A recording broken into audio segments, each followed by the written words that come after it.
మన రక్షకుడైన యేసుక్రీస్తు నామములో అందరికీ వందనాలండి. ఈరోజు దేవుని మాటలు సామెతలు గ్రంథము 28వ అధ్యాయము 13వ వచనము.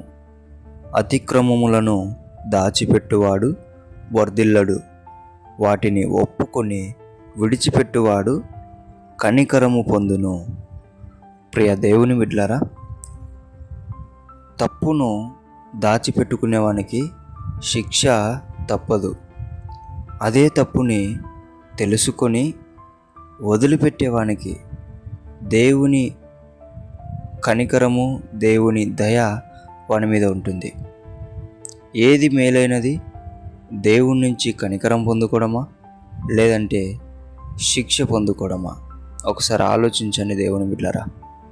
మనం ఎప్పుడైతే తప్పు చేశామని తెలుసుకొని ఒప్పుకుంటామో దేవుడు కరుణించేవాడై ఉంటున్నాడు.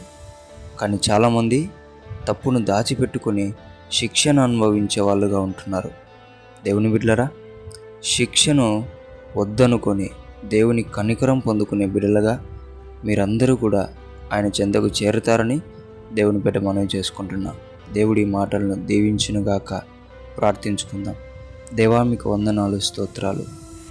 తప్పు చేస్తూ కూడా తప్పును దాచిపెట్టుతూ శిక్ష అనుభవించే వాళ్ళము నాయన.